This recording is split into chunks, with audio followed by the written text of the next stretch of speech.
Oke, salam Bapak Ibu, teman-teman yang kasih dalam Tuhan Yesus, bisa lambaikan tangannya pada malam hari ini. Ya, apa kabar semuanya? Saya yakin bahwa kita semua aman dalam lindungan Tuhan kita Yesus Kristus, dan kita masih diberikan kekuatan untuk bisa bersama-sama berkumpul dalam Zoom ini. Yuk kita mulai malam hari ini, kita berdoa terlebih dahulu. Bapa dalam surga, kami mengucap syukur buat kesempatan malam hari ini ya Tuhan atas kasih dan anugerah-Mu. Mana malam hari ini kami mau belajar bersama-sama tentang Yesus dalam 3 pribadi yang berbeda. Tapi malam hari ini bila Kau urapi setiap hamba-Mu yang menyampaikan, kami yang belajar bersama-sama, kiranya hikmat yang daripada Roh-Mu mengurapi setiap kami semuanya. Tapi sebelum itu kami mau memuji dan menyembah Tuhan. Layakan, kuduskan setiap hati dan pikiran kami. Dalam nama Tuhan Yesus, berkati teman-teman kami yang belum sempat gabung, kiranya Kau juga menyertai mereka dalam setiap aktivitas pekerjaan apapun yang sedang dikerjakannya. Dalam nama Tuhan Yesus kami berdoa. Haleluya. Amin. Yuk kita naikkan satu pujian dulu yang untuk menyemangat, membuat suasana hangat buat kita semua. Kita naikkan pujian, mari kita sambut Raja. Mari kita sambut Sang Raja. Mari kita puji namanya. Ya yang maha mulia, ya yang maha kuasa. Yesus, Yesus, Yesus namanya. Mari kita sambut. Mari kita sambut Sang Raja. Mari kita puji namanya. Ya yang maha mulia, ya yang maha kuasa. Yesus, Yesus, Yesus namanya. Puji Hosana, puji Hosana, puji Hosana, mulia namanya. Puji Hosana, puji Hosana, puji Hosana, mulia namanya. Sekali katakan, mari kita sambut Sang Raja. Mari kita sambut Sang Raja. Mari kita puji namanya. Ya yang maha mulia, ya yang maha kuasa. Yesus, Yesus, Yesus namanya. Puji Hosana, puji Hosana, puji Hosana, mulia namanya. Puji Hosana, puji Hosana, puji Hosana, mulia namanya. Sekali lagi, puji Hosana, puji Hosana, puji Hosana, puji Hosana, mulia namanya. Puji Hosana, puji Hosana, puji Hosana, mulia namanya. Mulia namanya. Mulia namanya. Haleluya. Oh haleluya.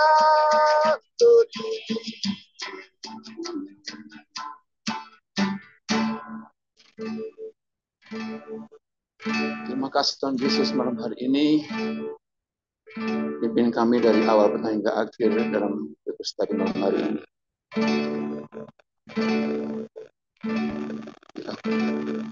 kuasa Roh-Mu yang tak terbatas mengurapi setiap kami. Roh-Mu tak terbatas oleh ruang dan waktu. Kami yang ada di Puncak, Cisarua, yang ada di Jakarta, yang ada di Subang. Kuasa Roh menanggung setiap kami semuanya. Terima kasih Tuhan. Akan buka hati kami untuk menerima setiap pengajaran kami.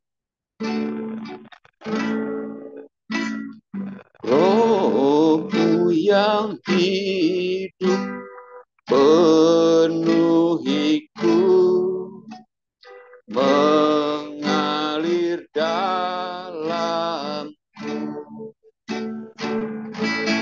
Jiwaku tenang bersamamu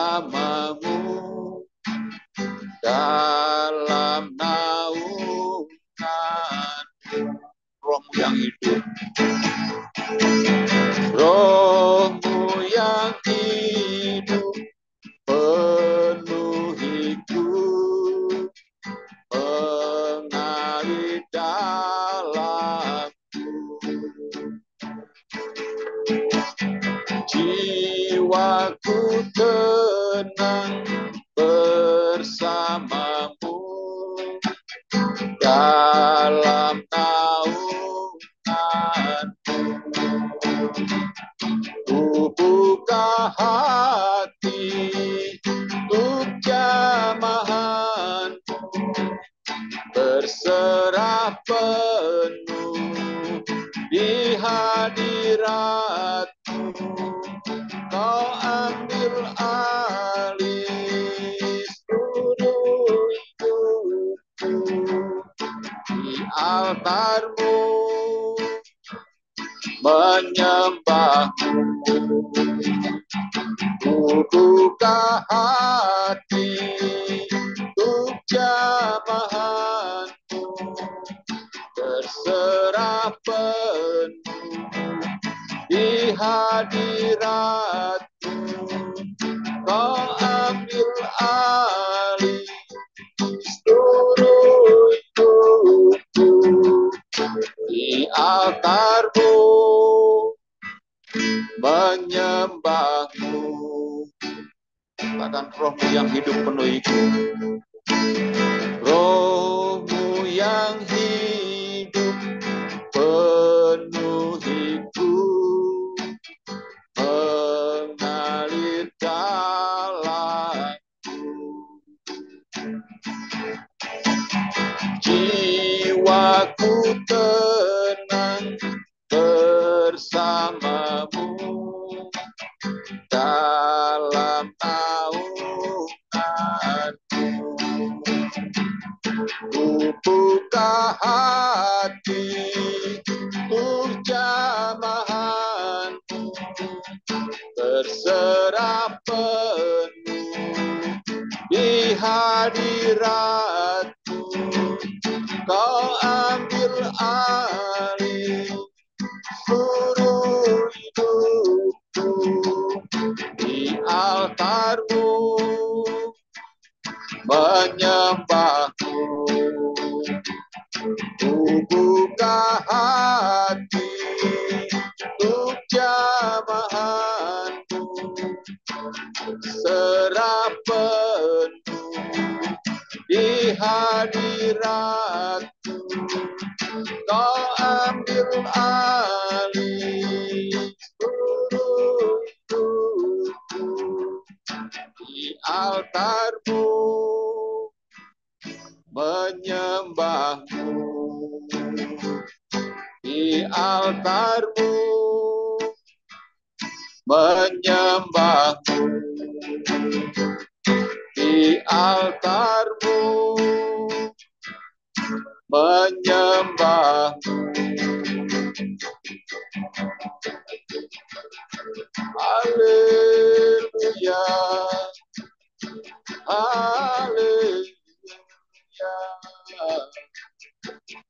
Ku menyembahmu, ku memujimu, ku muliakan Engkau Yesus. Roh-Mu yang hidup penuhi kami, penuhi setiap kami.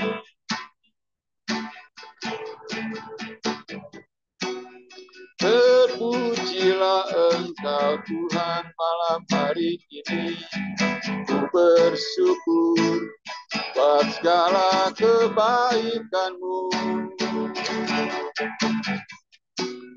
Ku bersyukur buat anugerah-Mu, bahwasanya untuk selama-lamanya kasih setia-Mu.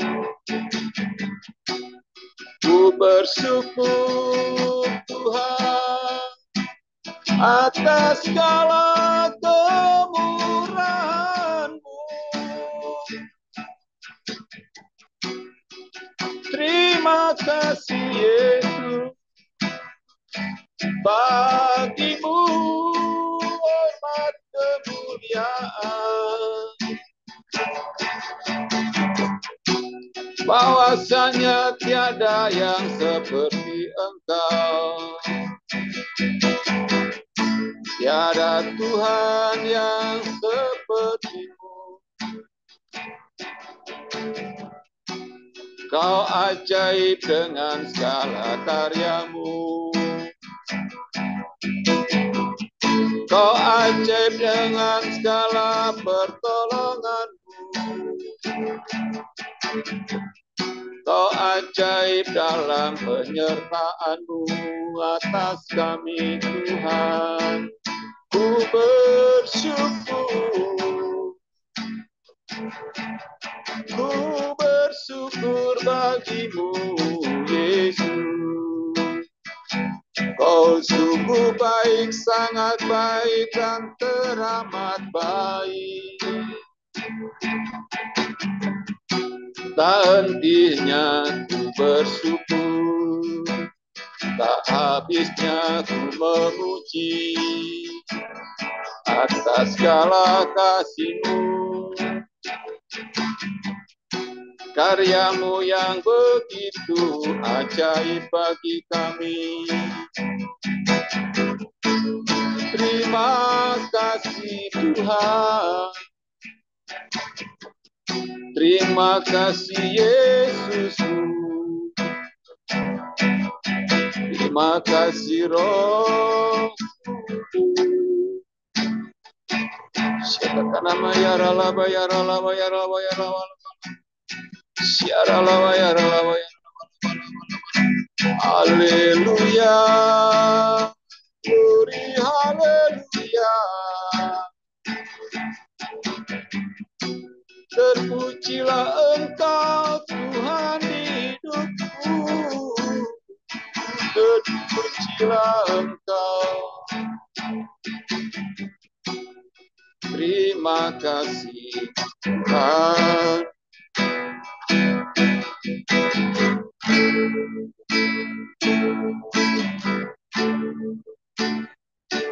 Terima kasih Tuhan Yesus.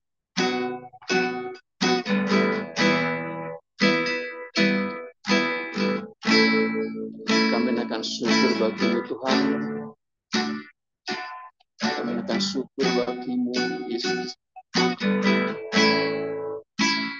Ku naikkan syukurku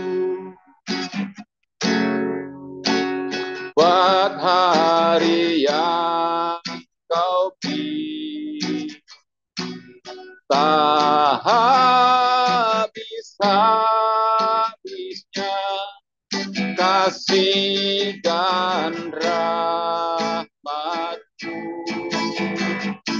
selalu baru dan tak pernah terlambat. Pertolongan-Mu besar, setia-Mu di sepanjang hidupku. Ku naikkan syukurku, ku naikkan syukurku.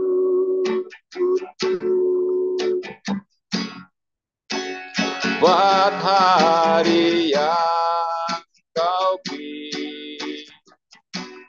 Tak habis-habisnya kasih dan rahmat-Mu selalu baru dan tak pernah terlambat pertolongan-Mu. Besar setiamu di sepanjang hidupku. Besar setiamu, besar setiamu, besar setiamu, besar setiamu, besar setiamu di sepanjang hidupku. Oh haleluya, oh haleluya, besar setiamu Tuhan mengalir hidupku. Syukur kepadamu, syukur bagimu Yesus. Oke, mari kita berdoa. Tuhan Yesus, terima kasih hari ini kami dapat belajar firman-Mu. Terima kasih juga atas karunia yang telah Engkau berikan kepada kami, kasih sayang yang telah Engkau berikan kepada kami. Tuhan Yesus, hari ini kami ingin lagi mengenal Engkau lewat firman-Mu. Berkati kami dan biarkan hati dan pikiran kami dapat menerima firman yang Engkau sampaikan sehingga kami dapat berbuah. Terima kasih Tuhan Yesus, dalam nama-Mu kami berdoa, amin. Oke saudara, hari ini adalah pelayanan Tuhan Yesus dalam 3 peran berbeda. Saudara, ini adalah di mana pelayanan Tuhan Yesus di kota Yerusalem. Jadi Yesus kan terakhir itu kan menyembuhkan Bartimeus di Yeriko, dan dia berjalan menuju Yerusalem untuk disalib, untuk menebus dosa kita. Ya, jadi sekarang udah bagian 9 dari Markus. Nah, oke, Yesus mulai memasuki Yerusalem. Yerusalem pada musim Paskah, ya, merupakan suatu kegembiraan bagi orang Yahudi dan keputusasaan bagi orang Romawi. Jadi ribuan orang Yahudi yang taat dari seluruh dunia tiba di kota suci Yerusalem. Hati mereka dipenuhi kegembiraan dan semangat nasionalis. Pada saat menjelang Paskah, populasi Yerusalem meningkat lebih dari 3 kali lipat selama perayaan tersebut. Ya, sehingga unit militer Romawi perlu berada di dalam siaga khusus. Ya, mereka hidup dengan kemungkinan bahwa beberapa orang Yahudi yang fanatik akan mencoba membunuh seorang pejabat Romawi atau memicu kerusuhan, dan selalu ada potensi perselisihan di antara beberapa kelompok agama Yahudi. Dalam situasi ini, saudara, hamba Allah Yesus Kristus dengan waktu kurang dari seminggu tersisa sebelum dia disalibkan di luar tembok kota. Pada bagian ini kita akan melihat hamba Allah Yesus Kristus melayani dalam 3 peran berbeda. 1. Hamba Allah sebagai raja, hamba Allah sebagai hakim, dan hamba Allah sebagai nabi. Saudara, Yesus Kristus melayani dengan 3 peran yang berbeda.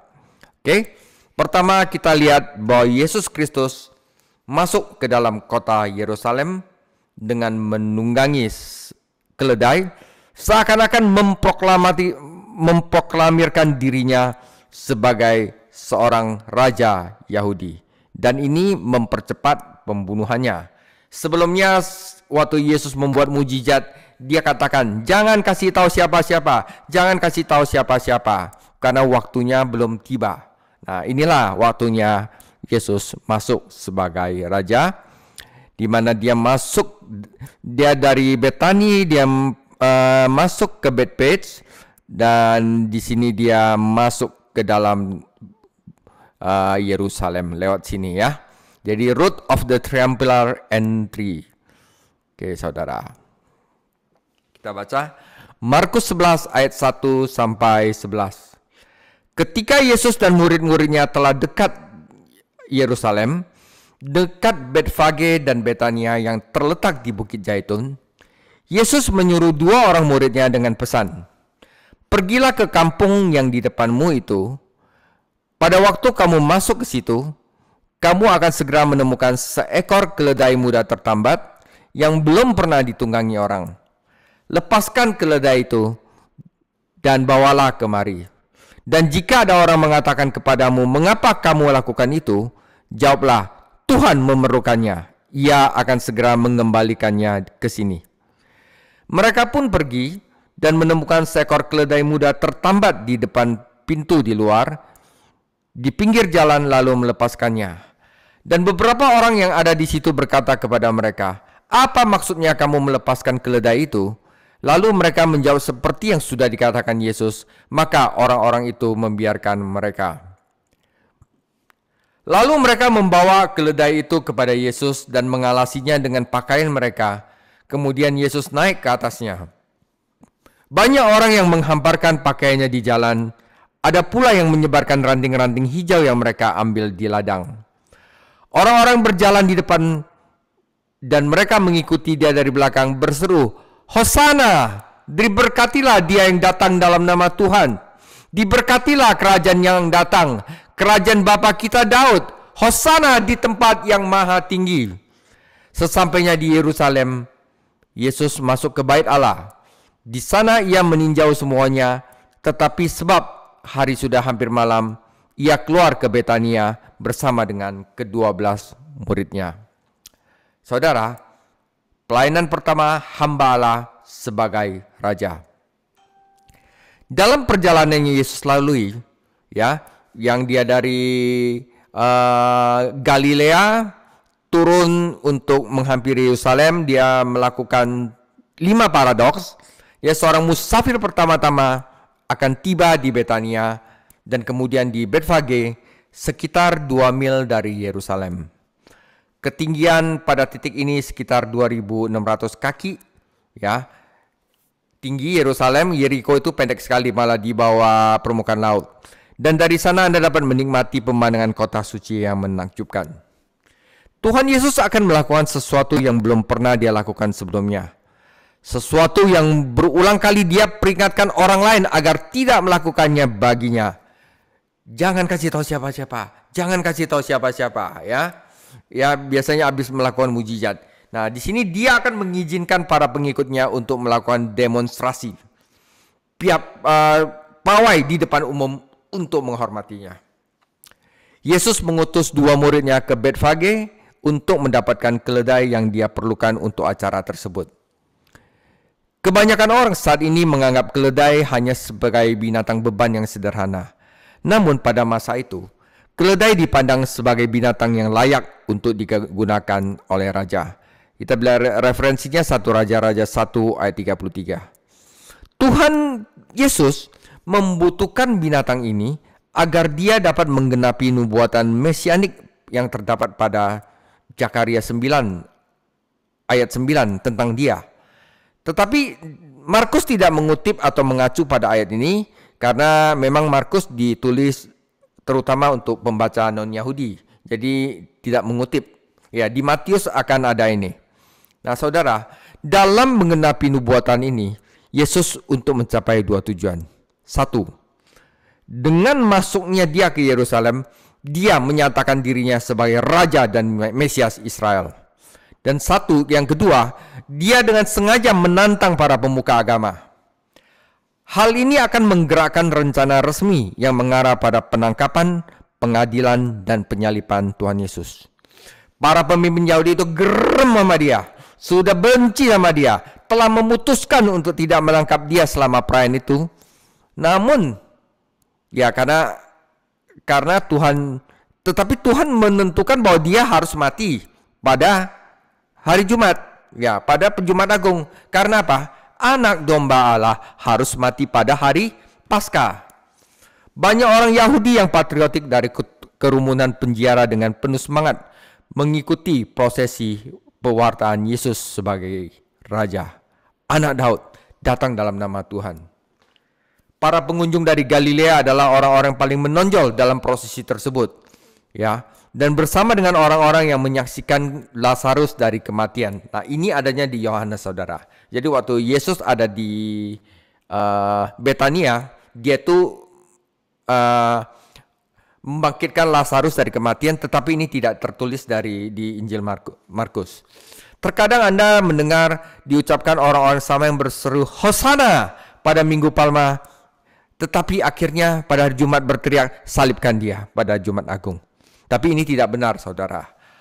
Orang yang menginginkan dia disalib itu sebagian besar dari Yudea dan Yerusalem. Bukan. Orang-orang Galilea itu udah melihat mujizat Yesus, udah lihat Yesus baik, udah lihat Yesus mengajarkan dengan penuh itu. Mereka bersimpati kepada Yesus dan pelayanannya.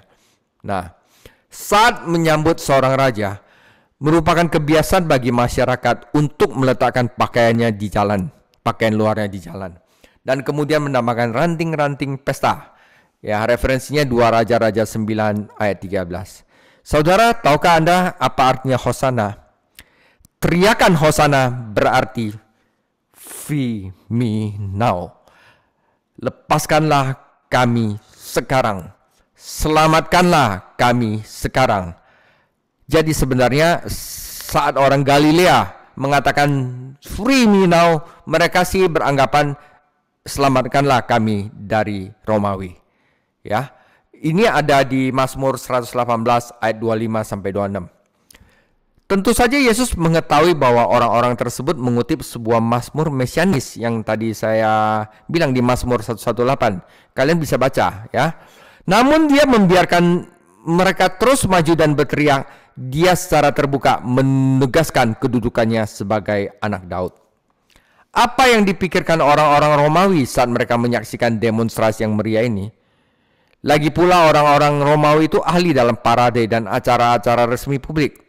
Kita menyebutkan ini the triumphal entry of Jesus Christ. Masuknya dengan penuh kemenangan, tetapi tidak ada orang Romawi yang menggunakan istilah itu. Kebenaran Romawi yang resmi sungguh menarik untuk disaksikan. Jadi ketika seorang jenderal Romawi kembali ke Roma setelah berhasil menaklukkan musuh, dia disambut pulang dengan parade resmi yang rumit. Dalam parade tersebut dia akan memamerkan piala perangnya dan para tahanan terkenal yang dia tangkap. Jenderal yang menang mengendarai kereta emas. Para pendeta di sampingnya akan membakar dupa untuk menghormatinya. Orang-orang meneriakkan namanya serta memujinya. Prosesi berakhir di arena. Masyarakat dihibur dengan menyaksikan para tawanan bertarung dengan binatang buas. Itulah kemenangan Romawi. Masuknya Tuhan Yesus tidak seperti itu. Namun tetap saja itu adalah sebuah kemenangan. Dia adalah Raja dan Juru Selamat yang diurapi Tuhan. Namun penaklukannya itu bukan bersifat militer, tetapi bersifat rohani. Seorang jenderal Romawi harus membunuh setidaknya 5.000 tentara musuh agar bisa meraih kemenangan. Namun dalam beberapa minggu, Injil akan menaklukkan sekitar 5.000 orang Yahudi dan mengubah hidup mereka. Kemenangan Yesus adalah kemenangan kasih atas kebencian, kebenaran atas kefasikan, dan kemenangan kehidupan atas kematian. Setelah melihat ke dalam area bait suci, di mana dia akan kembali keesokan harinya, Yesus meninggalkan kota dan bermalam di Betania, tempat yang lebih aman dan tenang. Tidak diragukan lagi, dia meluangkan waktu untuk berdoa bersama murid-muridnya, berupa mempersiapkan mereka menghadapi minggu yang sulit yang akan datang. Itu adalah pelayanan Yesus sebagai Raja. Ya. Kedua adalah pelayanan Yesus sebagai hakim. Ya. Di sini ada 2 peristiwa di mana Yesus menghakimi, mengutuk pohon ara, ya. Dan satu lagi Yesus membersihkan bait suci. Jadi ini adalah hari kedua Yesus di Yerusalem. Hari pertama dia masuk sebagai Raja. kedua dia melakukan sebagai hakim. Kita melanjutkan kisahnya. Markus 11 ayat 12 sampai 26. Keesokan harinya, sudah Yesus dan ke-12 muridnya meninggalkan Betania, Yesus merasa lapar. Dan dari jauh ia melihat pohon ara yang sudah berdaun. Ia mendekatinya untuk melihat kalau ia mendapat apa-apa dari pohon itu. Tetapi waktu ia tiba di situ, ia tidak mendapatkan apa-apa selain daun-daun saja, sebab memang bukan musim buah ara. Maka katanya kepada pohon itu, "Jangan lagi seorang pun makan buahmu selama-lamanya." Dan murid-muridnya pun mendengarnya. Lalu tibalah Yesus dan murid-muridnya di Yerusalem. Sesudah Yesus masuk ke bait Allah, mulailah ia mengusir orang-orang yang berjual beli di halaman bait Allah. Meja-meja penukar uang dan bangku-bangku pedagang merpati dibalikkannya. Dan ia tidak memperbolehkan orang membawa barang-barang melintasi halaman bait Allah. Lalu ia mengajar mereka, katanya, "Bukankah ada tertulis rumahku akan disebut rumah doa bagi segala bangsa? Tetapi kamu ini telah menjadikannya sarang penyamun." Imam-imam kepala dan ahli-ahli Taurat mendengar peristiwa itu dan mereka berusaha untuk membinasakan dia. Sebab mereka takut kepadanya melihat seluruh orang banyak takjub akan pengajarannya. Menjelang malam mereka keluar lagi dari kota. Pagi-pagi ketika Yesus dan murid-muridnya lewat, mereka melihat pohon ara tadi sudah kering sampai akar-akarnya. Sadis ya. Maka teringatlah Petrus akan apa yang telah terjadi. Lalu ia berkata kepada Yesus, "Rabi, lihatlah, pohon ara yang kau kutuk itu sudah kering." Yesus menjawab mereka, "Percayalah kepada Allah." Ya, aku berkata kepadamu, sesungguhnya barang siapa berkata kepada gunung ini, "Beranjaklah dan tercampaklah ke dalam laut," asal tidak bimbang hatinya, tetapi percaya bahwa apa yang dikatakannya itu akan terjadi, maka hal itu akan terjadi baginya. Karena itu aku berkata kepadamu, apa saja yang kau minta dan doakan, percayalah bahwa kamu telah menerimanya, maka hal itu akan diberikan kepadamu. Dan jika kamu berdiri untuk berdoa, ampunilah dahulu kiranya ada barang sesuatu dalam hatimu terhadap seseorang, supaya juga Bapamu yang di sorga mengampuni kesalahan-kesalahanmu. Tetapi jika kamu tidak mengampuni, maka Bapamu di sorga juga tidak akan mengampuni kesalahan-kesalahanmu. Oke, jadi apakah kita perlu pengampunan? Firman Tuhan dengan jelas mengatakan bahwa kamu juga kalau tidak mengampuni, maka Bapamu di surga tidak mengampuni. Ya, oke. Saudara, ini Yesus mengutuk pohon ara. Dan Yesus memutarbalikkan pedagang-pedagang di bait suci, saudara. Ya, dua peristiwa ini Tuhan Yesus bertindak sebagai hakim. Oke, saudara, penghukuman Tuhan kita terhadap pohon tersebut dan pembersihan bait suci merupakan tindakan simbolis yang menggambarkan kondisi rohani bangsa Israel yang menyedihkan. Pohon ara, pohon pemimpin bangsa Israel. Pembersihan bait suci adalah kondisi rohani dari bangsa Israel. Walaupun Israel mempunyai banyak hak istimewa dan peluang, Israel secara lahiriah tidak menghasilkan buah dan secara batinnya rusak. Ya, jadi ingat saudara, kita itu disuruh menghasilkan buah. Kalau misalnya kita nggak menghasilkan buah, maka akan dipotong. Kedua, batin kita harus benar. Ya, itu dua hal sebagai contoh. Tindakan Yesus dalam penghakiman merupakan hal yang tidak biasa. Namun ada saatnya Allah dapat melakukan ini. Jadi Yesus bukan saja mengajar, mengampuni, memberi mujizat, mengadakan hal-hal yang luar biasa. Tetapi ada saatnya Tuhan Yesus menghakimi. Dan disinilah Tuhan Yesus bertindak sebagai hakim. Ya, pertama mengutuk pohon ara. Pohon ara menghasilkan daun pada bulan Maret atau April, dan kemudian mulai berbuah pada bulan Juni, panen berikutnya bulan Agustus, dan kemudian panen ketiga adalah bulan Desember. Ya, kehadiran daun bisa berarti kehadiran buah, padahal buah tersebut merupakan sisa musim sebelumnya. Penting untuk dicatat bahwa dalam hal ini Yesus tidak memiliki pengetahuan khusus untuk membimbingnya. dia harus pergi ke pohon memeriksa sendiri segala sesuatunya. Jika dia mempunyai kuasa untuk mematikan pohon itu, mengapa dia tidak menggunakan kuasa itu untuk memulihkan pohon itu dan membuatnya menghasilkan buah? Saudara, bisa aja pohon ara itu dia punya kuasa. Udah, kamu berbuah, ya kan?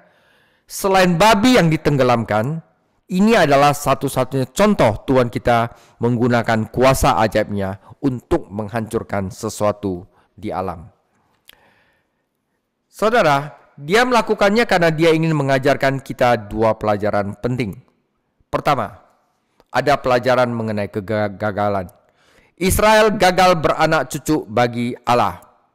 Dalam perjanjian lama, pohon ara dikaitkan dengan bangsa Israel. Seperti pohon ara yang dikutuk oleh Tuhan kita, Israel tidak punya apa-apa selain dedaunan. Perhatikan bahwa pohon itu mengering dari akarnya. 3 tahun sebelumnya, Yohanes Pembaptis telah memasang kapak pada akar pohon tersebut, namun para pemimpin agama tidak menghinakan pesannya. Kapanpun seseorang atau suatu kelompok kering secara rohani, biasanya itu terjadi dari akarnya. Para murid mungkin akan menghubungkan mujizat ini dengan perumpamaan yang Yesus berikan beberapa bulan sebelumnya, dan mereka akan melihat mujizat tersebut sebagai gambaran yang jelas tentang penghakiman Allah terhadap Israel.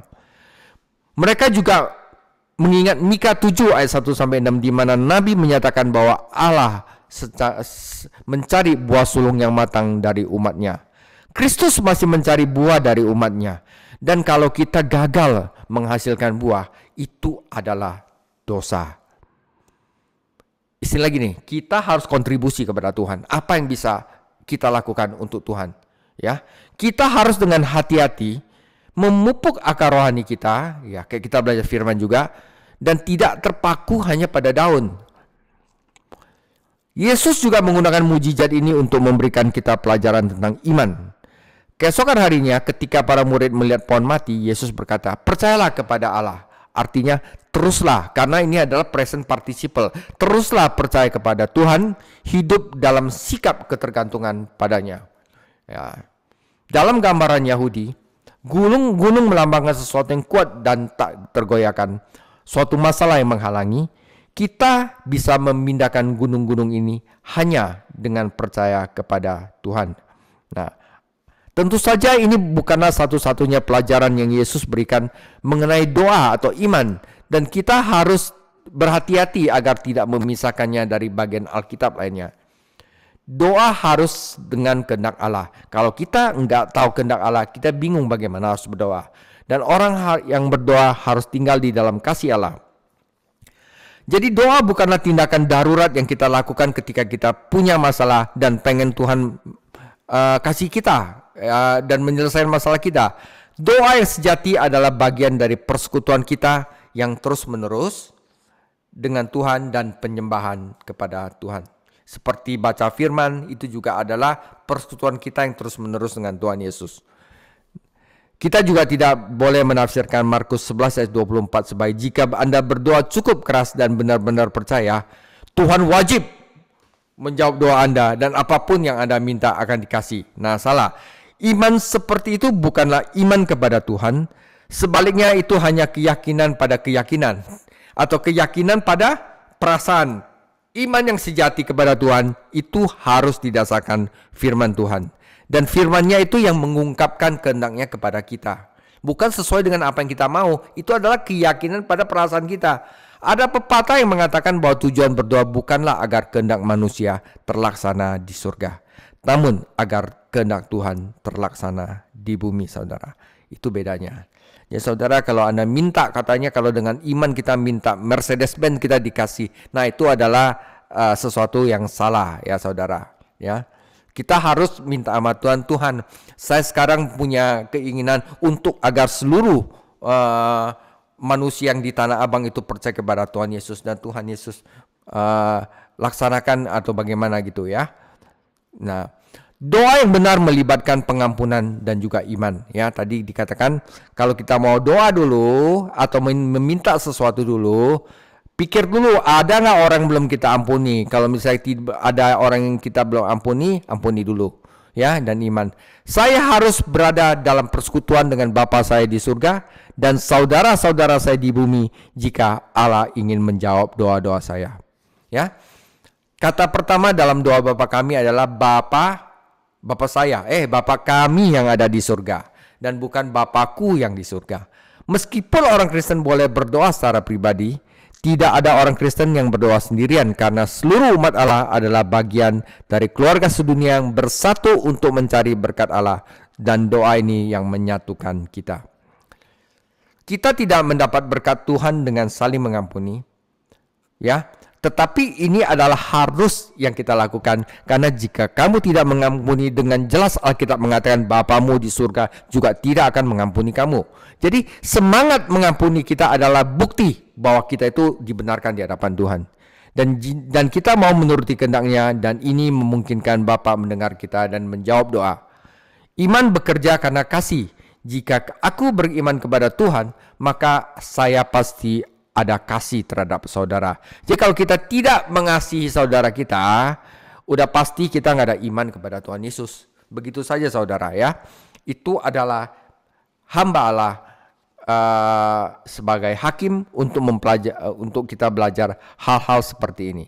Kedua adalah dia membersihkan bait suci. Yesus telah membersihkan bait suci pada kunjungan Paskah yang pertama, namun hasilnya bersifat sementara. Tidak lama kemudian para pemimpin agama mengizinkan para penukar uang dan pedagang merpati untuk kembali. Para imam menerima bagian dari keuntungannya. Ada setoran saudara ya. Dan bagaimanapun juga pelayanan ini merupakan kemudahan bagi orang-orang Yahudi yang melakukan perjalanan ke Yerusalem untuk beribadah. Jadi orang merpati itu agar mereka dapat mempersembahkan. Merpati kan paling murah ya saudara ya. Nanti kita kalau belajar imamat kita akan belajar itu. Bagaimana jika seorang Yahudi asing membawa kurbannya sendiri dan kemudian mendapati bahwa kurban tersebut ditolak karena ada cacatnya? Nilai tukar uang juga selalu berubah, sehingga orang-orang yang menukarkan mata uang asing membantu para pengunjung meskipun para pedagang mendapat untung besar. Mudah bagi mereka untuk cho seng li di sana ya. Mudah bagi mereka untuk bisnis merasionalisasi keseluruhan usaha. Jadi pasar keagamaan ini didirikan di lingkungan bangsa-bangsa bukan Yahudi. Tempat di mana orang-orang Yahudi seharusnya sibuk melakukan pekerjaan misionaris yang serius. Jika seorang bukan Yahudi mengunjungi bait suci dan melihat apa yang dilakukan orang-orang Yahudi atas nama Allah yang benar, ya saudara, dia tidak akan pernah mau percaya apa yang mereka ajarkan. Orang Yahudi mungkin tidak mengizinkan berhala yang terbuat dari kayu atau ada batu di kuil mereka, tetapi tetap aja ada berhala di sana, yaitu mereka sendiri saudara. Pelataran orang bukan Yahudi seharusnya menjadi tempat berdoa, namun malah menjadi tempat mencari mangsa dan berbisnis. Markus secara khusus menyebutkan orang-orang yang menjual merpati, karena merpati adalah salah satu dari pengorbanan yang paling kecil yang mampu dilakukan orang miskin. Itu adalah pengorbanan yang dilakukan Yusuf dan Maria ketika mereka mendedikasikan Yesus di bait suci. Ini ada di Injil Lukas. Bahkan orang miskin pun menjadi korban para pedagang di bait suci. Dan dalam hal ini membuat Tuhan Yesus sedih, karena dia selalu peka terhadap orang miskin. Ya, kita harus tahu ya ada orang-orang miskin malah dijolimi, malah dibikin susah lagi, itu Tuhan Yesus paling gak suka ya. Yesus mengutip dua ayat kitab suci untuk membela tindakannya, yaitu Yesaya 56 ayat 7 dan Yeremia 7 ayat 11. Pada saat yang sama dia menyingkapkan dosa-dosa para pemimpin agama. Orang-orang Yahudi memandang bait suci terutama sebagai tempat pengorbanan. Namun Yesus lebih melihatnya sebagai tempat berdoa. Doa yang benar itu sendiri merupakan pengorbanan kepada Tuhan. Yesus mempunyai pandangan spiritual terhadap agama Yahudi, sementara para pemimpinnya hanya mempromosikan pandangan tradisional yang penuh dengan ritual, aturan, dan peraturan. Oke? Nah, seorang pencuri adalah tempat pencuri lari ketika mereka ingin bersembunyi. Iman-iman kepala dan ahli-ahli Taurat menggunakan bait suci dan ibadah-ibadah keagamaan di dalamnya untuk menutupi dosa dan kemunafikan mereka. Ya. Baik Yesaya maupun Yeremia telah memperingatkan orang-orang pada zaman itu bahwa kehadiran bait suci secara fisik tidak menjamin berkat dari Allah. Ya, gereja secara fisik juga tidak menjamin. Yang benar-benar penting adalah apa yang dilakukan orang-orang di kuil hati mereka, di bait suci mereka. Bangsa ini tidak mengindahkan peringatan para nabi. Mereka juga tidak mengindahkan peringatan Tuhan Yesus. Ketika para ahli Taurat dan iman kepala mendengar laporan mengenai kegiatan Tuhan Yesus, mereka terus mencari cara untuk menangkap dia, ya, membunuh dia. Akhirnya mereka dapat caranya, yaitu Yudas Iskariot akan memecahkan masalah mereka. Ya, saudara. Jadi sebelum kita segera mengutuk para pemimpin agama Yahudi karena dosa-dosa mereka, kita juga harus introspeksi pelayanan kita sendiri untuk melihat apakah mungkin kita menjadikan Injil sebagai barang dagangan. Apakah orang di luar komunitas kita menganggap gedung gereja kita sebagai rumah doa? Tergantung isinya apa, saudara. Apakah semua suku bangsa dan status sosial diterima di sana? Apakah kita sebagai anggota gereja lari ke gereja pada hari Minggu untuk menutupi dosa-dosa kita?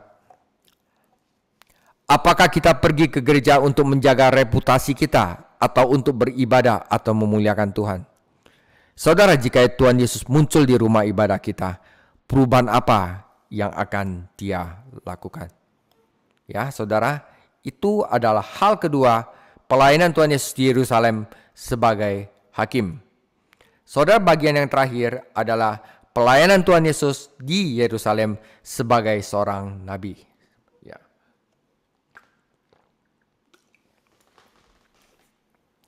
Markus 11 ayat 27 sampai Markus 12 ayat 44. Ini panjang sekali, saudara, tapi nggak bisa dipecah-pecah. Jadi saya akan bacakan, ya. Lalu Yesus dan murid-muridnya tiba pula di Yerusalem. Ketika Yesus berjalan di hadapan bait Allah, datanglah kepadanya imam-imam kepala, ahli-ahli Taurat dan tua-tua, dan bertanya kepadanya, dengan kuasa manakah engkau melakukan hal-hal itu? Dan siapakah yang memberikan kuasa itu kepadamu sehingga engkau melakukan hal-hal itu? Mereka udah iri, saudara, ya. Jawab Yesus kepada mereka, aku akan mengajukan satu pertanyaan kepadamu. Berikanlah aku jawabnya, maka aku akan mengatakan kepadamu dengan kuasa manakah aku melakukan hal-hal itu. Baptisan Yohanes itu dari surga atau dari manusia? Berikanlah aku jawabnya. Mereka memperbincangnya di antara mereka dan berkata, jikalau kita katakan dari sorga, ia akan berkata, kalau begitu mengapa engkau tidak percaya kepadanya? Tetapi masakan kita katakan dari manusia? Sebab mereka takut kepada orang banyak, karena semua orang menganggap bahwa Yohanes betul-betul seorang nabi. Ya, saudara. Lalu mereka menjawab Yesus, kami tidak tahu. Yesus sudah tahu jawabannya itu. Jadi untuk membungkam mereka, maka kata Yesus kepada mereka, jika demikian, aku juga tidak mengatakan kepadamu dengan kuasa manakah aku melakukan hal-hal itu. Ya, pintar sekali, ya. Lalu Yesus mulai berbicara kepada mereka dalam perumpamaan. Adalah seorang membuka kebun anggur dan menanam pagar di sekelilingnya. Ia menggali lubang tempat memeras anggur dan mendirikannya menara jaga. Kemudian ia menyewakan kebun itu kepada para penggarap-penggarap, lalu ia berangkat ke negeri lain. Ketika sudah tiba musimnya, ia menyuruh seorang hamba kepada penggarap-penggarap itu untuk menerima hasil dari kebun itu dari mereka. Tetapi mereka menangkap hamba itu dan memukulnya, lalu menyuruhnya pergi dengan tangan hampa. Kemudian ia menyuruh pula seorang hamba lain kepada mereka. Orang ini mereka pukul sampai luka kepalanya, dan sangat mereka permalukan. Lalu ia menyuruh seorang hamba lain lagi, dan orang ini mereka bunuh, dan banyak lain lagi. Ada yang mereka pukul dan ada yang mereka bunuh. Sehingga tinggal hanya satu orang anaknya yang kekasih. Akhirnya ia menyuruh dia kepada mereka, katanya, anakku akan mereka segani. Tetapi penggarap-penggarap itu berkata seorang kepada yang lain, ia adalah ahli waris, mari kita bunuh dia, maka warisan itu menjadi milik kita. Mereka menangkapnya dan membunuhnya, lalu melemparkannya ke luar kebun anggur itu. Sekarang apa yang dilakukan oleh tuan kebun anggur itu? ia datang dan membinasakan penggarap-penggarap itu, lalu mempercayakan kebun anggur itu kepada orang-orang lain. Tidak pernahkah kamu membaca nas ini? Batu yang dibuang oleh tukang bangunan telah menjadi batu penjuru. Hal itu terjadi dari pihak Tuhan, suatu perbuatan ajaib di mata kita.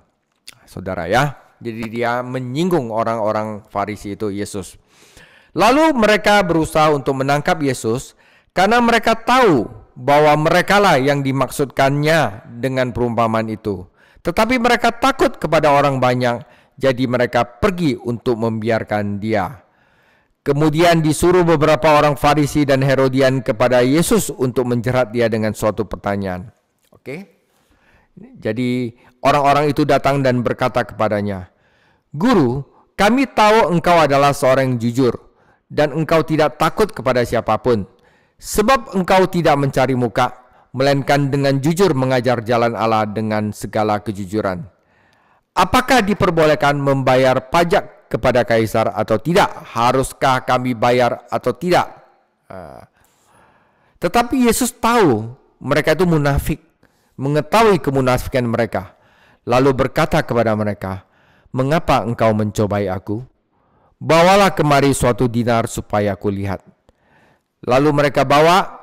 Ia bertanya kepada mereka, "Gambar dan tulisan siapakah ini?" Jawab mereka, "Gambar dan tulisan kaisar." Kata Yesus kepada mereka, "Berikanlah kepada kaisar apa yang wajib kamu berikan kepada kaisar, dan kepada Allah apa yang wajib kamu berikan kepada Allah." Mereka sangat heran mendengar mereka. Ya. Yang ketiga adalah masalah kebangkitan. Datanglah kepada Yesus beberapa orang Saduki yang berpendapat bahwa tidak ada kebangkitan. Mereka bertanya kepadanya, "Guru, Musa menuliskan perintah ini untuk kita. Jika seseorang yang mempunyai saudara laki-laki mati dengan meninggalkan seorang istri, tetapi tidak meninggalkan anak, saudaranya harus kawin dengan istrinya itu dan membangkitkan keturunan bagi saudaranya itu. Ada 7 orang bersaudara. Yang pertama kawin dengan seorang perempuan dan mati dengan tidak meninggalkan keturunan. Lalu yang kedua juga mengawini dia dan mati dengan tidak meninggalkan keturunan. Demikian juga yang ketiga. Begitulah seterusnya, ketujuhnya tidak menghasilkan keturunan. Dan akhirnya sesudah mereka semua, perempuan itu pun mati. Pada hari kebangkitan, bila mana mereka bangkit, siapakah yang menjadi suami perempuan itu? Sebab ketujuhnya telah beristrikan dia. Jawab Yesus kepada mereka, "Kamu sesat, justru karena kamu tidak mengerti kitab suci maupun kuasa Allah. Sebab apabila orang bangkit dari antara orang mati, orang tidak kawin dan dikawinkan, melainkan hidup sebagai malaikat di surga. Dan juga tentang bangkitnya orang-orang mati, tidakkah kamu baca dalam kitab Musa dalam cerita tentang semak duri, bagaimana bunyi firman Allah kepadanya, 'Akulah Allah Abraham, Allah Ishak, dan Allah Yakub.' Ia bukanlah Allah orang mati, melainkan Allah orang hidup. Kamu benar-benar sesat." Lalu seorang ahli Taurat yang mendengar Yesus dan orang-orang Saduki bersoal jawab dan tahu bahwa Yesus memberikan jawaban yang tepat kepada orang-orang itu, datangnya kepadanya dan bertanya, "Hukum manakah yang paling utama?" Jawab Yesus, "Hukum yang terutama ialah, dengarlah hai orang Israel, Tuhan Allah kita, Tuhan itu Esa. Kasihilah Tuhan Allahmu dengan segenap hatimu, dan dengan segenap jiwamu, dan dengan segenap akal budimu, dan segenap kekuatanmu. Dan hukum yang kedua ialah, kasihilah sesamamu manusia seperti dirimu sendiri. Tidak ada hukum lain yang lebih utama daripada kedua hukum ini." Lalu kata ahli Taurat itu kepada Yesus, "Tepat sekali, Guru. Benar katamu itu bahwa dia Esa dan tidak ada yang lain kecuali dia. Memang mengasihi dia dengan segenap hati dan segenap pengertian dan segenap kekuatan, juga mengasihi sesama manusia seperti diri sendiri adalah jauh lebih utama dari semua korban bakaran dan korban sembelihan."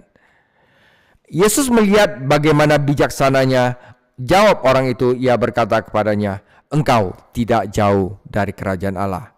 Dan seorang pun tidak berani lagi menanyakan.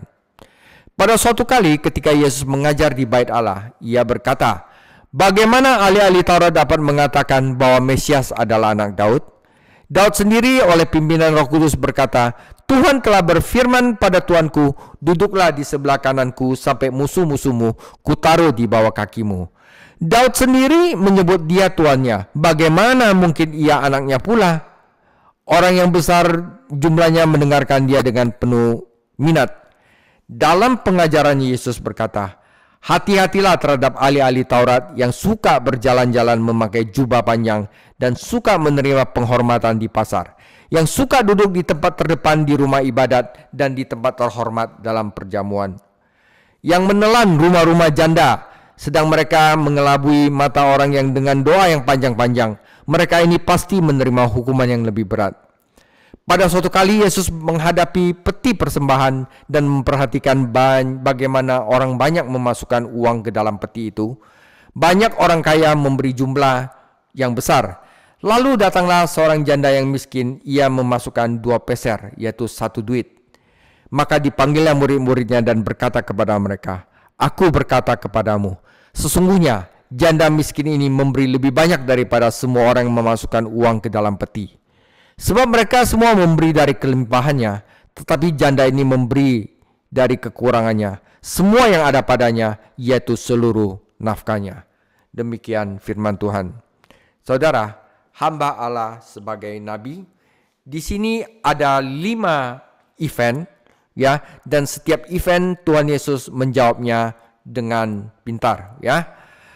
Pada hari-hari berikutnya, perwakilan dari lembaga agama dan politik Herodian dan ahli Taurat Farisia mendatangi Yesus ketika dia melayani di bait suci, mencoba yang terbaik untuk membuat dia tersandung dengan pertanyaan-pertanyaan mereka.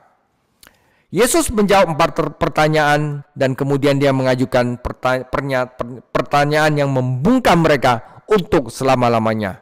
Pertama, mereka bertanya tentang otoritas. Pertanyaan tentang otoritas. Sebagai penjaga hukum resmi hukum, para anggota Sanhedrin, orang Farisi, mempunyai hak dan tanggung jawab untuk menyelidiki siapapun yang mengaku diutus oleh Allah. Dan ini termasuk Yesus. Namun orang-orang ini hatinya munafik, tidak mempunyai pikiran terbuka atau motivasi yang tulus. Mereka tidak mencari kebenaran, mereka mencari bukti untuk digunakan untuk menghancurkan dia. Yesus tahu apa yang mereka lakukan, jadi dia menjawab pertanyaan mereka dengan pertanyaan lain dan menyingkapkan kemunafikan mereka. Mengapa harus kembali ke Yohanes Pembaptis? Ada alasan yang sangat bagus. Tuhan tidak akan mengajarkan kita kebenaran baru jika kita menolak kebenaran yang telah Dia ungkapkan. Prinsip dasar ini diungkapkan dalam Yohanes 7 ayat 17. Barang siapa mau melakukan kehendak-Nya, saudara, seperti kita, kalau kita mau tahu kehendak Allah, ia harus tahu ajaran baik berasal dari Allah maupun kukatakan dari diriku sendiri. Ketaatan adalah organ pengetahuan spiritual.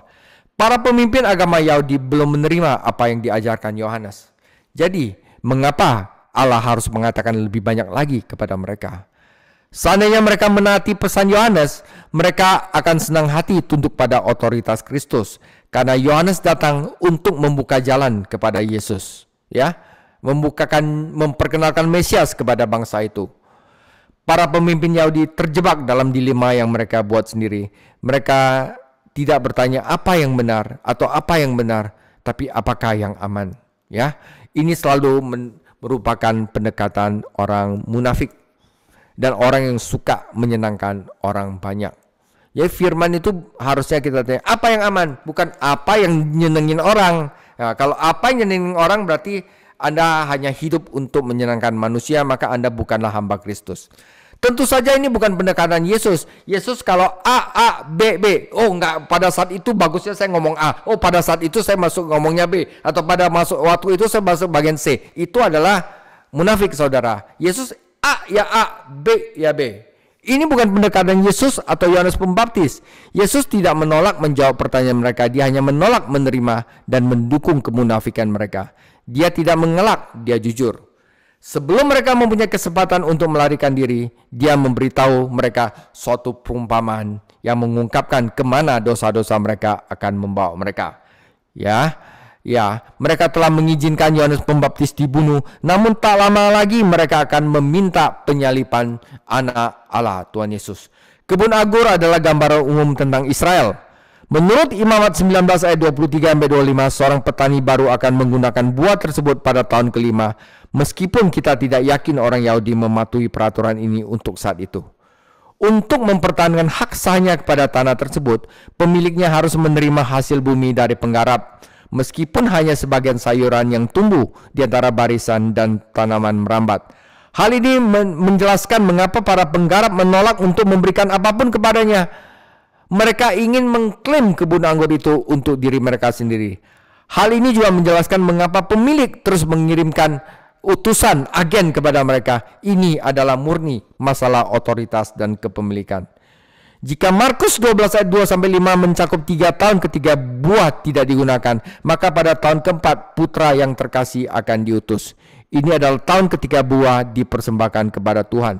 Imamat 19 ayat 24. Ini semuanya berhubungan dengan imamat, saudara. Jadi harus nantilah kalau misalnya ada waktu kita akan belajar imamat. Dan tahun ini membuat pengutusan putra menjadi lebih bermakna. Jika para penggarap dapat menyingkirkan ahli warisnya, mereka akan memiliki hak yang jelas atas properti tersebut, sehingga mereka bisa mengusirnya dan membunuhnya. Mereka ingin mempertahankan posisi mereka, bahkan rela membunuh Allah untuk mencapai tujuan jahat mereka. Yesus kemudian bertanya, kalau begitu apa yang harus dilakukan Tuhan kebun anggur itu?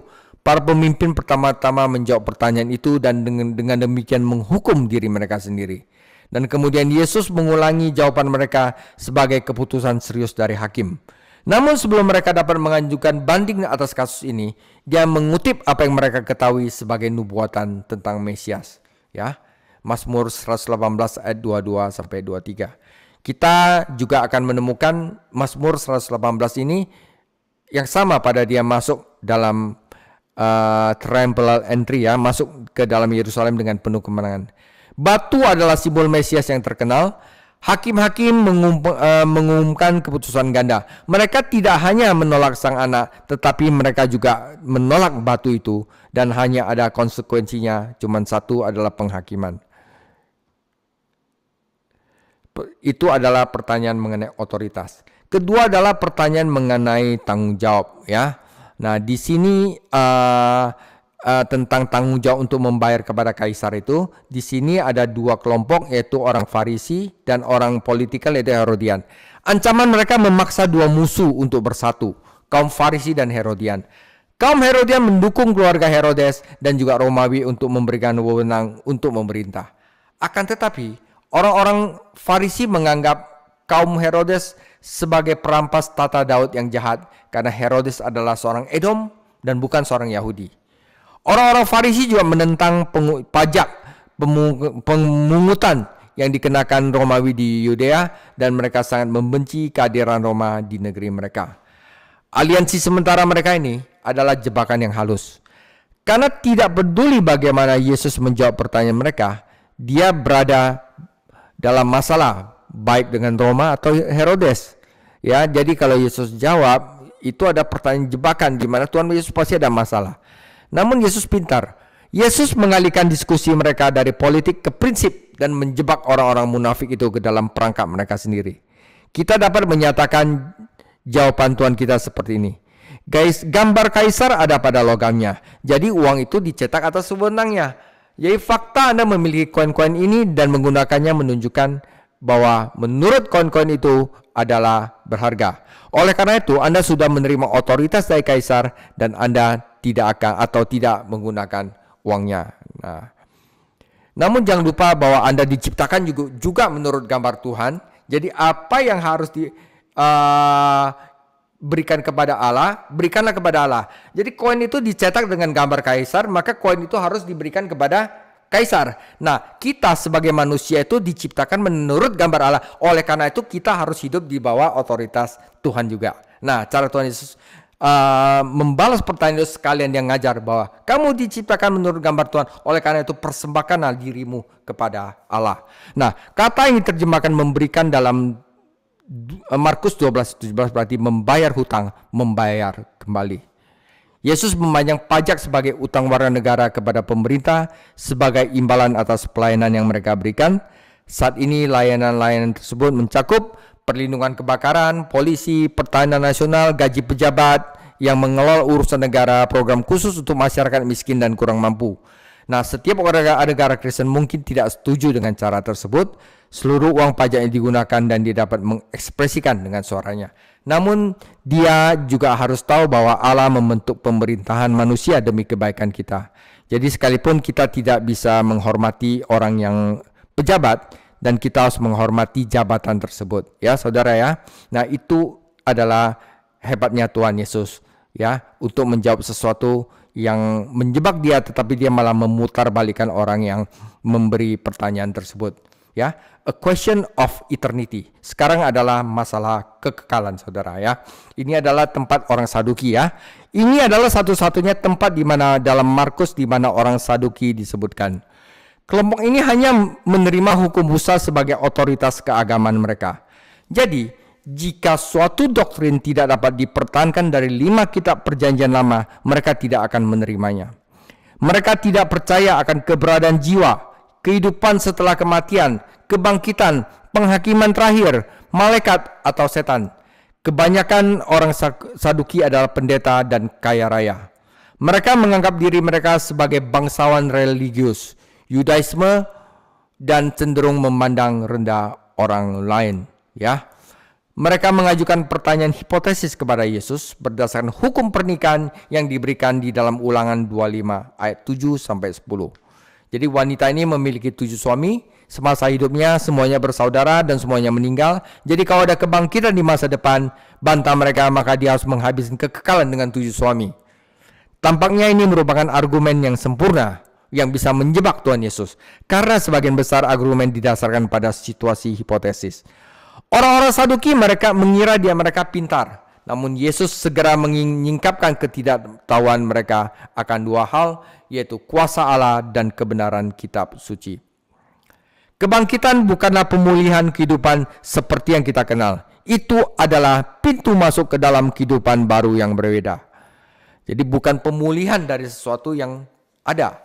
Allah yang sama yang menciptakan para malaikat dan memberi mereka sifat mereka mampu memberikan kita tubuh baru yang kita perlukan untuk kehidupan baru di surga. Ya saudara, kita itu nanti kalau dibangkitkan itu tubuh kita itu adalah tubuh baru, saudara ya. Yesus tidak mengatakan bahwa kita akan menjadi malaikat atau menjadi seperti malaikat dalam segala hal.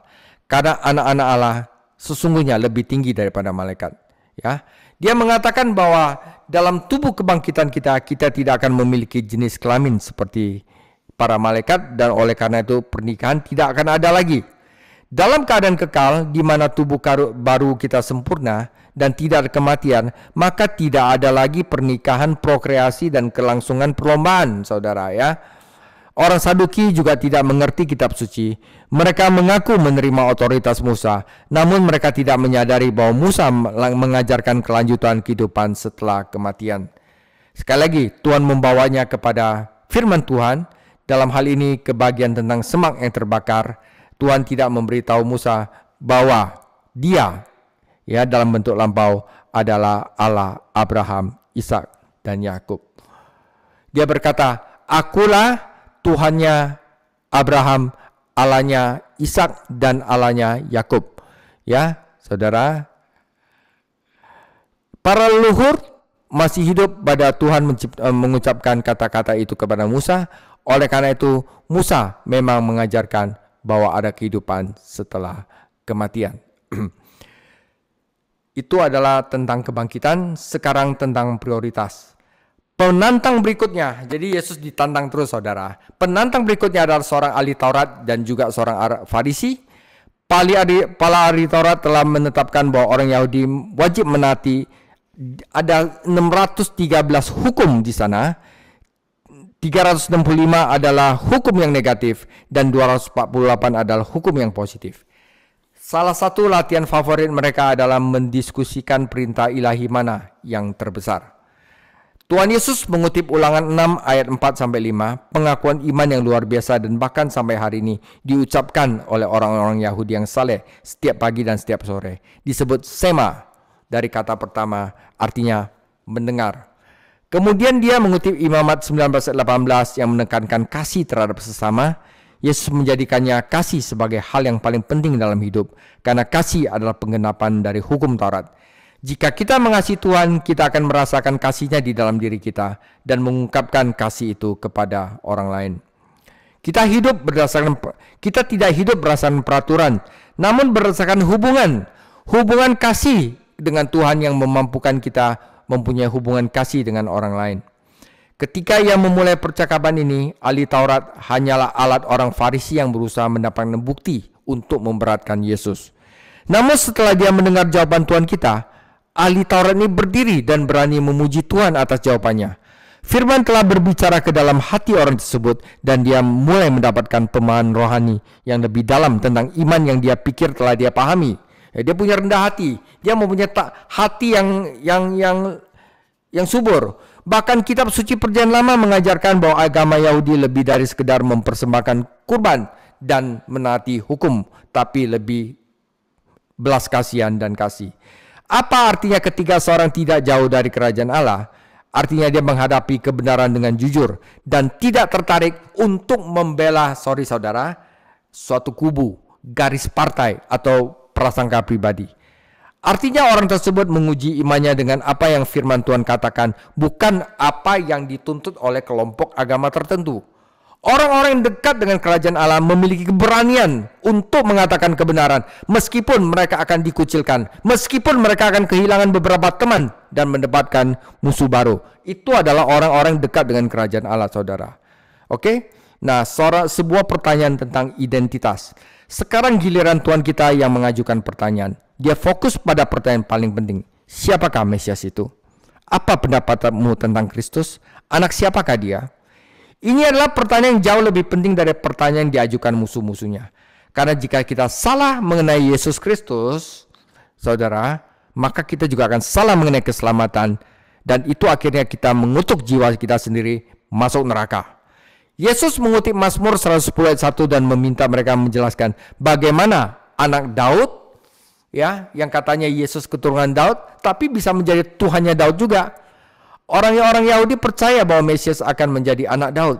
Namun satu-satunya cara agar anak Daud juga bisa menjadi Tuhannya Daud adalah jika Mesias itu harus menjadi Tuhan yang akan datang dalam wujud manusia. Jawabannya tentu saja, saudara, peristiwa pembuahan dan kelahiran dari perawan yang dilakukan oleh Allah secara ajaib. Mereka harusnya udah ngerti, anak Daud, Tuhannya Daud, harusnya Tuhan. Dan ini sebenarnya telah menunjuk dengan jelas bahwa Tuhan Yesus adalah Tuhan. Bagian ini ditutup dengan dua peringatan dari Tuhan Yesus. Peringatan tentang kesombongan ahli Taurat. Udah jelas-jelas mereka tahu bahwa di depannya adalah Tuhan. Tetapi mereka tidak mau mengakui. Dan kesombongan orang kaya. Jika seseorang penting hanya karena seragam yang dikenakannya, jabatan, gelar yang disandangnya, atau jabatan yang disandangnya, maka kepentingan tersebut bersifat artifisial. Bukan jabatan, saudara, tetapi karakterlah yang menjadikan seseorang berharga. Dan tak seorang pun dapat memberi anak karakter. Engkau harus mengembangkannya sendiri saat engkau berjalan bersama Tuhan. Anda harus ada iman dulu kepada Tuhan Yesus. Ada 13 peti berbentuk trompet di sekeliling dinding pelataran wanita. Dan sini orang-orang menjatuhkan persembahan mereka. Orang kaya menghasilkan banyak uang dan pemberian mereka. Namun Yesus menolak mereka dan pemberian mereka. Yang penting bukan porsinya, melainkan proporsinya. Yang kaya memberinya dari kelebihan, tetapi janda miskin memberikan seluruh miliknya. Bagi orang kaya, pemberiannya hanyalah sumbangan kecil. Namun bagi janda, pemberiannya merupakan pengabdian sejati seumur hidupnya, saudara. Penutup, saudara. Saudara, kesombongan saudara dalam hidup, dalam memberi adalah dosa yang harus kita hindari. Bagaimana caranya? Betapa tragisnya bahwa para pemimpin itu bergantung pada sistem keagamaan yang akan segera hilang. Betapa menakjubnya orang-orang biasa dengan senang hati memberikan dirinya hanya untuk mendengarkan Yesus dan menaati firman. Dan saudara jangan salah sangka, kita bukan seperti agama-agama lain yang harus ini lakukan ini. Menaati firman itu dapat dilakukan jika kita harus beriman dulu kepada Yesus Kristus. Jika kita punya iman kepada Yesus Kristus, tekun untuk mendengarkan Yesus, maka karakter akan timbul secara otomatis. Dan menaati firman adalah buah dari iman percaya kepada Yesus, bukan sesuatu yang dapat dihasilkan dari ritual keagamaan. Kamu termasuk kelompok yang mana? Ya, saudara, hati-hati ya. Nah, demikian firman Tuhan. Tuhan Yesus, pelayanan Tuhan Yesus dalam 3 peran, yaitu sebagai raja, sebagai hakim, dan sebagai nabi, ya. Dan Markus 13 minggu depan akan menyingkapkan Tuhan Yesus akan menyingkapkan masa depan akhir zaman seperti apa, ya. Tuhan Yesus memberkati. Kita akhiri kita dengan satu pujian, ku bawa hidupku sekarang.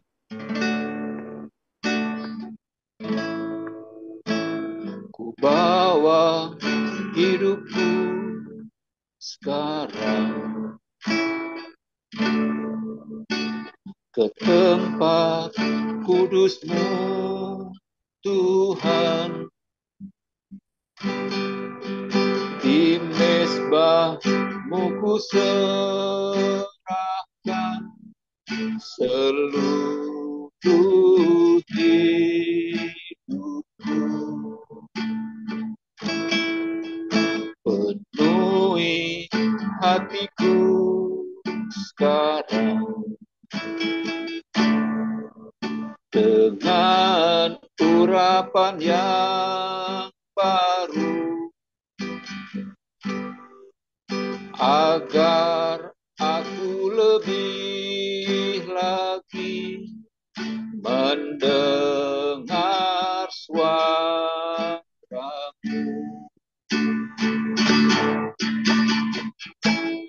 Jadikan aku, Tuhan, rumah doa-Mu,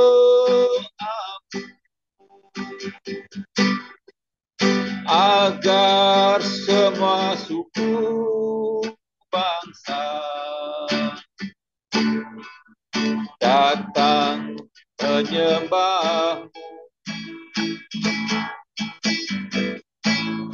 Jadikan aku, Tuhan, rumah doa-Mu, agar semua suku bangsa datang menyembah-Mu. Sekali lagi kita naikkan pujian dari awal. Bawa hidupku sekarang ke tempat kudus-Mu, Tuhan. Di mezbah-Mu ku serahkan seluruh hidupku. Penuhi hatiku sekarang dengan urapan yang baru, agar aku lebih lagi mendengar suara-Mu. Jadikan aku, Tuhan, rumah doa-Mu, agar semua suku bangsa datang menyembah-Mu.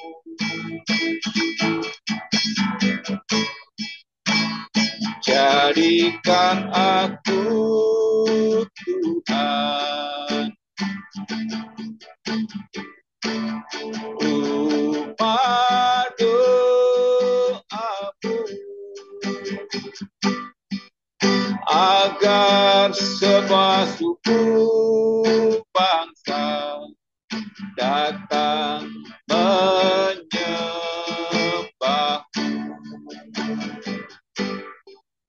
agar semua suku bangsa datang menyembahmu,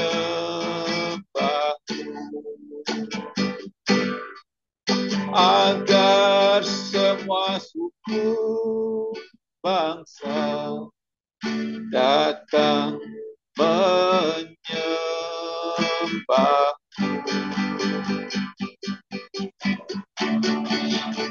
Kasih Tuhan, haleluya. Biarlah ini menjadi pengharapan kami. Jadikan kami bait suci-Mu, jadikan kami rumah doa-Mu. Pakailah setiap kami untuk melakukan atas segala kehendak-Mu. Haleluya. Agar kami menghasilkan buah seperti yang Kau ingini. Glory, haleluya. Terima kasih Tuhan di surga, kami ucap syukur malam hari ini. Biarlah kami, umat-umat-Mu, kami hamba-hamba-Mu, untuk kami boleh terus bersekutu, menghasilkan buah pertobatan, buah pengenalan akan Tuhan, buah jiwa-jiwa, buah Roh Kudus, sehingga kami terus Tuhan, seperti apa yang Kau dapati dalam kehidupan kami, ada buah-buah yang Tuhan kehendaki dalam kehidupan kami. Bukankah kami Tuhan semakin hari, semakin mengenal, semakin berbuah, bertumbuh ke arah Kristus, dan kami semakin berakar dalam Kristus. Terima kasih Tuhan Yesus buat pengajaran malam hari ini.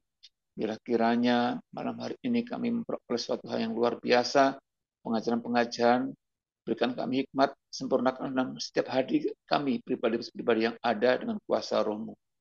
Terima kasih, berkati hamba-Mu, Pastor Pejang, yang mengajar buat kami semuanya. Kiranya urapan daripada Roh Kudus terus tambah-tambahkan hikmat pengertian yang daripada Allah Bapa, Roh Kudus, menyertai dalam kehidupannya. Sehingga Tuhan memberkati dalam setiap pekerjaan, memberkati dalam pelayanan, memberkati dalam keluarganya. Di dalam nama Tuhan Yesus, kiranya hamba-Mu ini Kau pakai dengan luar biasa untuk menyampaikan kabar kebenaran, kabar sejahtera, kabar keselamatan daripada Roh Kudus bagi kami semuanya, bagi setiap jiwa-jiwa, baik dalam pekerjaan, baik di dalam pelayanan, juga Tuhan memberkatinya, sehingga banyak jiwa-jiwa dimenangkan, bertobat mengikuti Yesus. Terima kasih buat kami yang dalam kelas ini, pimpin kami terus Tuhan, dengan kuasa Roh-Mu, agar kami juga senantiasa terus menjadi hamba-hamba yang taat untuk melakukan apa yang menjadi perintah, menjadi firman yang sudah Tuhan kami baca, kami dengar, untuk kami kerjakan, kami lakukan. Sehingga Kau dapati kami menjadi hamba-hamba yang setia melakukan firman-Mu ya Tuhan. Kau dapati kami yang menghasilkan berbuah dan berbuah, sekalipun pada musimnya kami tetap menghasilkan buah, karena kami tertanam di bait Allah, di pelataran Allah yang kudus. Terima kasih, berkati kami dalam kesehatan, berkati kami dalam setiap usaha, aktivitas kami semuanya, dan kiranya nama dipermuliakan dan setiap kehidupan kami semuanya. Juga berkati teman-teman kami yang belum sempat tergabung dalam kehidupan kami dalam kelas ini, dan Tuhan memberkati mereka semuanya.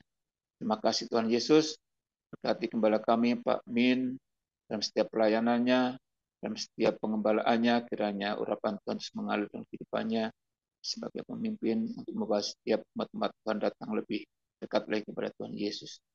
Terima kasih, dan malam hari ini kami mau mengakhiri, kiranya kami menerima berkat yang daripada Engkau. Silakan Pak David. Ya, mari kita angkat tangan kita menerima berkat dari Tuhan. Semoga Allah damai sejahtera menguduskan kamu seluruhnya, dan semoga roh, jiwa, dan tubuh terpelihara sempurna tak bercacat pada kedatangan Tuhan Yesus, Tuhan kita kedua kali. Kasih karunia Tuhan Yesus, Tuhan kita menyertai kamu sekalian. Amin.